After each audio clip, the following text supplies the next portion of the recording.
Hey there. So today I would like to show you the difference between the revvll and the revvll Pro endless rope trainers, because we get asked this question a lot, and although we try to explain it in the text on our website, it's obviously much better to show it to you in a video, because some things you cannot explain in just in text, right? So this is the revvll, this is the revvll Pro, and obviously they have a few things in common and they have quite some differences. So one is obviously the size factor. So when you see them both compared directly, you can see that the revvll is a lot smaller than the revvll Pro, and the suspension of both products is identical. So you can suspend them with one carabiner in that setup, or you can suspend it with two carabiners, like shown in this setup, and you can use that one. If you have two carabiners, it will become more stable during faster pulls, right?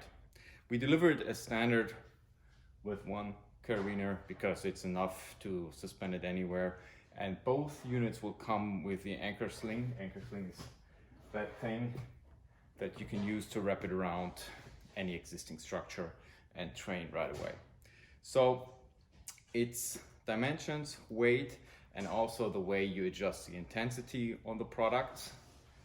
On the revvll, you have a knob that just shows a plus and minus, and you can adjust the intensity by adjusting the knob, right? So if you turn towards plus, it becomes harder. If you turn it towards minus, becomes easier.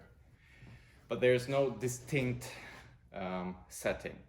On the revvll Pro, on the other hand, you have an adjustment that you can see here, so you can adjust it in 6 different settings, from very, very light to it becoming progressively harder, and up to 6, which is the highest setting.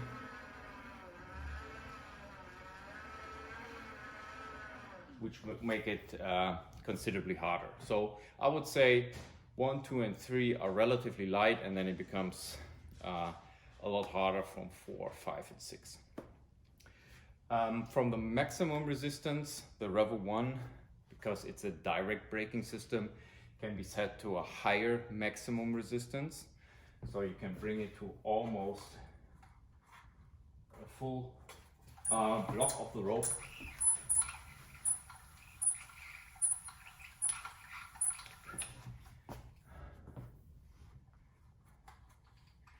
Which makes it a lot harder than even the highest setting on the revvll Pro.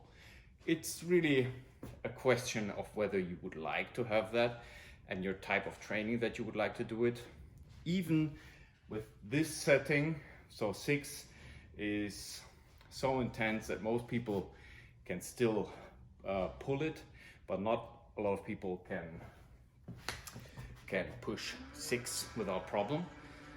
And because of the high time under tension, you won't last very long on either of these two products, right? So it's also, it depends on your type of training and what you would like to achieve, okay? So that's the intensity setting, which is different. I already mentioned that this has a direct braking system, so it doesn't have rope transport, a smooth rope transport, whereas the revvll Pro has a system called eddy current brakes, and it has, through that and through a transmission in the system, has a smooth rope transport. So during hand over hand, you will have a smoother transition because the rope is still transported as long as you touch it, right?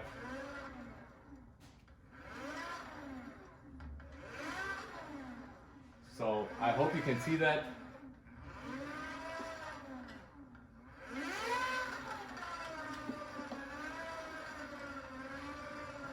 So it's very, very smooth because you have rotating aluminum discs inside the system, and you put them into motion, and additionally you have a transmission system. That's why you can hear that noise when I pull on the revvll Pro. That's a transmission, and that's why it has that smooth rope transport. So it's a little bit more complex, but the training experience is also more refined, if you will. On the revvll One, it doesn't have any type of rope transport. So as soon as you stop pulling, it will also stop. But again, it depends a little bit also on your technique. So if you're able to pull smoothly, that can be compensated quite a lot. The rope itself, both ropes are made of polyurethane, so they're very long lasting, they hold for a long time, they're easy to clean, and the difference between the two products is that the revvll Pro has a 4-meter rope and the revvll One has a 3.5-meter rope, and the rope shape is also a little different. So the revvll One has a round shape of the rope, and the revvll Pro has an oval shape. It's also a little harder, so the thickness is higher on the rope of the revvll Pro, but it's a little thinner, right? So again, it's a matter of preference, what you prefer, but you can grab both of them really, really good. And additionally, you can see that here the revvll Pro has a blue rope insert, and that blue rope insert helps you to count the repetitions or the distance. So you can either count just how many times you see that blue rope insert going by, and then you know how many reps you've done, or you can just go for distance because you know every time you see it, 4 meters have passed. So it leaves you more options on how to design your training. So let me just check. These are the major differences. Yes, so I think I got it all covered. These are the major differences. We just went through them. That would be dimensions, weight, the way you adjust the intensity of the product, the resistance of the product, the shape of the rope, and the additional features of the revvll Pro. Okay, so I hope I was able to answer the question on the differences of the two products.